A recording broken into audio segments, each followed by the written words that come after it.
Hello. If you're a EA executive, an EA game dev, or if this video has graced the presence of the great Will Wright, we stand, welcome. I am a very huge Spore fan, not huge in size, I mean I just really like Spore. You know, I think it's a very a good concept, you know, great concept. I really like it, and just gonna, you know, talk about my idea for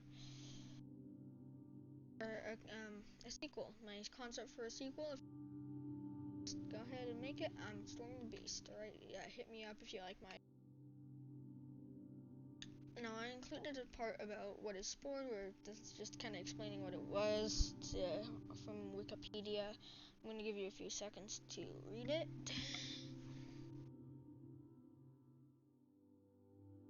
Okay, that should be good enough. So basically, I have some Spore 2 concepts for the stages: molecular stage, cell stage, aquatic stage, creature stage, tribal stage, civilization stage, and space stage. Now let's start off with molecular stage. So this was actually proposed when they first came up with the concept, but it was kind of scrapped. Although it seemed interesting, it was like a Tetris-like minigame where you build proteins for cell stage. I mean, you guys don't have to add this, because I mean, this would be really interesting. But, you know, if it was just a short 5-minute mini game at the beginning and to set the mood, I think that'd be really fun, you know. Although, maybe not. So, cell stage, right? So there are 2 eras. And, eras are what I am going to call, like, sub-stages. So, first era is the cell era, and it's basically similar to Thrive's stealth stage, more scientifically accurate, not more than Thrive. It's a more scientifically. This is hard to explain. It's more scientifically accurate than the other stages. Let's just put it that way. And then the micro era is just going to be an improved version of cell stage from the original game, and that's what it is. So the aquatic stage, right? It's similar to the Cambrian era on Earth. Here's an example of a aquatic creature. The eras will be on the next slide. This was actually originally supposed to be in the original game, but they had some issues with rendering back in 2008, but I think we have the technology now to make it, so let's go on. Aquatic stage continued. So the eras: early aquatic, started mid/shallow waters, to land, or stay in water. Late aquatic: after your choices decide that you stay underwater, the game continues similar to creature stage, but underwater. How can I get this? I mean, I can't get it. Oh no, it's above green. Okay, there we go. I'm trying to get this to be a bit nicer sounding. Basically, how would the choice decide? Well, I think it should be based on like what you put on your creature, like the parts. So like if you put parts on it that help it be more adapted to like amphibious life, then it would evolve to land. But if you gave it parts that allowed it to, you know, withstand deeper parts of the ocean, then it would stay underwater. Okay, so creature stage, right? So this would be for the land, basically the eras, right? Emergent era, creature size small, setting up nest in place in food chain. Then there would come the large predator era, which would be dinosaur-esque creatures. It'd be a huge creature size, similar to epics. You would hunt if you are carnivore and omnivore, and or defend against attackers, like fight back. You could fight back, so it wouldn't be like you'd just be running away. It'd be epic battles, right? And there would be an extinction event, which would just be a meteor strike, and that would be the end of the large predator era, and you have to survive it. So the extinction event, and then the modern creature era. I can't talk today. you would adapt to life post-meteor. Now, the creature stage water would be similar, but a bit different. The eras would be large predator area, similar to land era, but the extinction event would be a depletion of food underwater, because underwater is leading to a total free-for-all, so you have to survive the purge, because I don't think the meteor would affect the underwater, and also I don't want it to be like exactly the same. I want it to have some differences, so there's playing value in both water and land. And then the modern aquatic era, which would just be you would have to adapt to less resources. Tribal stage, so there'd be two eras: the tribe era, similar to OG tribe stage, and medieval era, where you would manage a high class society, kind of like Sims. Okay, civilization stage era, city era, SimCity, but Spore. I like SimCity, I like Spore, you know, it'd be a pretty good era. And Metropolis era, improved OG Civs. I actually want to go back here for a sec. I think there should be more creators in the tribal stage, because that's kind of what made the original tribal stage boring. Like, no offense, but like there just wasn't that much creativity in it. I mean, on our end, we couldn't have as much creative input in it, like we did with creature stage, shell stage, civ stage, and space stage. But you kind of advanced a lot for that. But I think there should be some creators in there. Okay, so the civilization stage, blah blah blah. City stage, SimCity but Spore, Metropolis era, improved OG Cell stage, the city era, which was originally called the city stage, which is going to be in the original game, but then it was cut again because they ran out of time.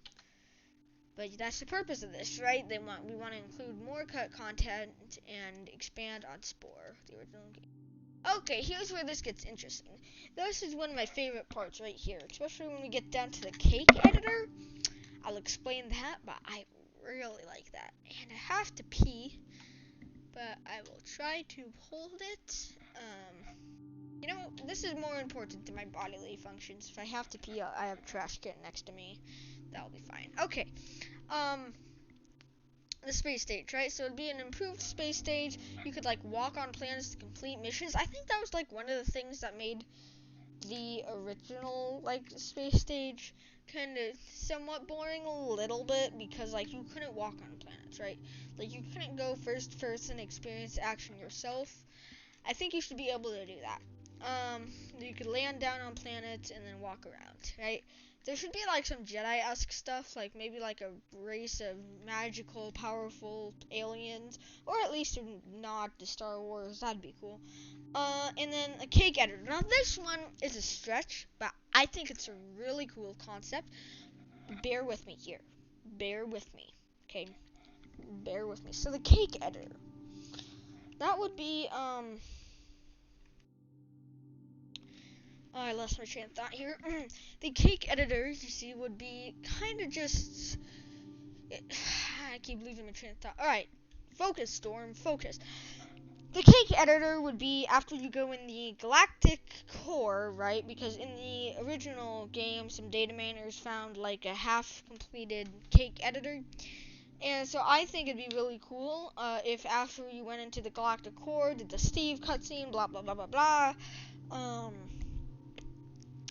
you basically, were presented with the cake editor, where you get to make your own cake.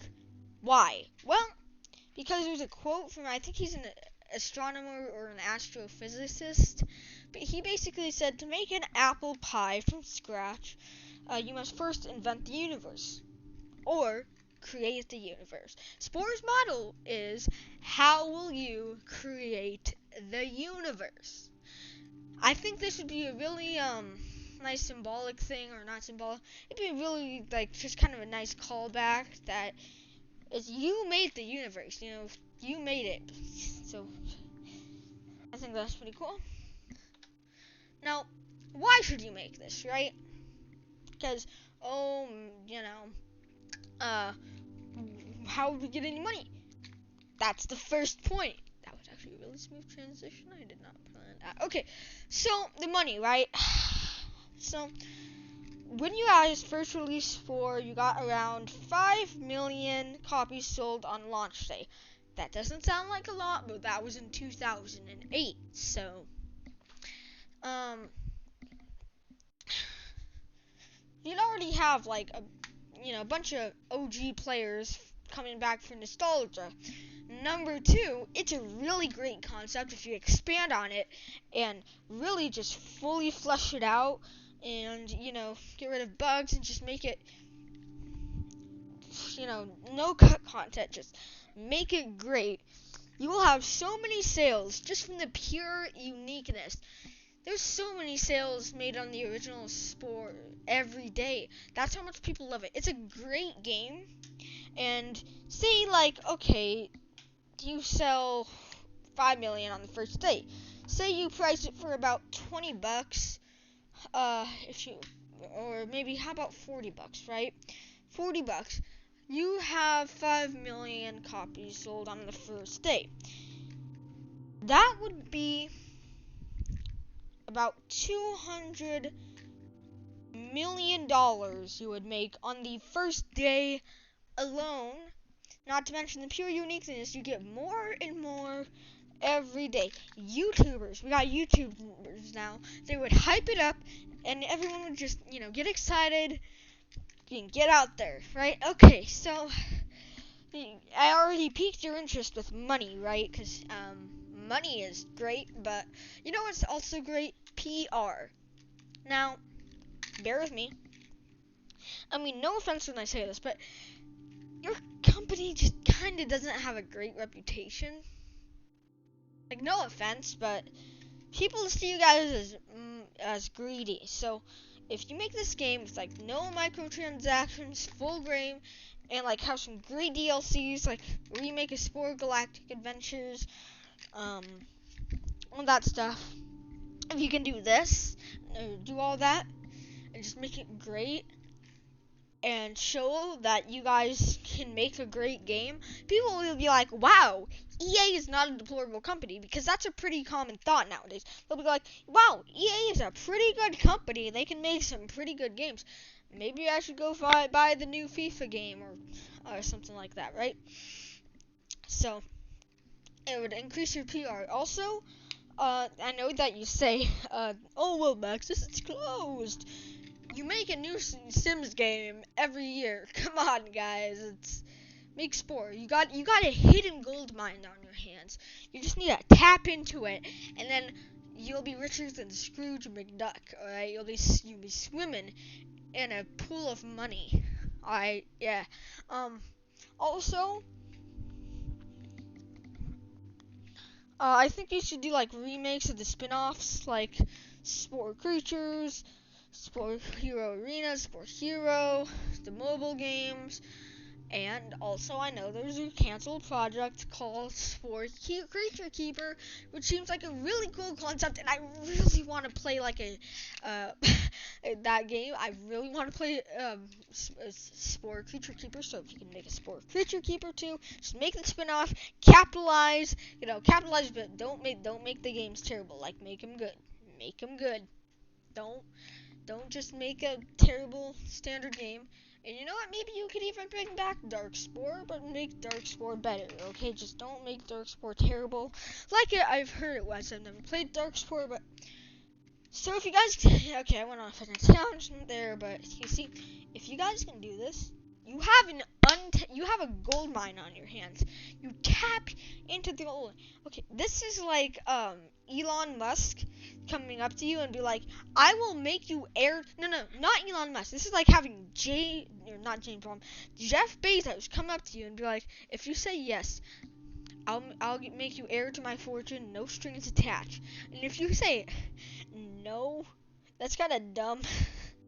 I mean, money isn't everything, but you could use it to do some great things, but also to make great games. So, Spore 2, I hope I've convinced you, and the great Will Wright, who we all stand. If you are watching this, hit me up, man. Hit me up. That's about it. yeah, so thanks for listening to my TED Talk, and I have to urinate, so peace.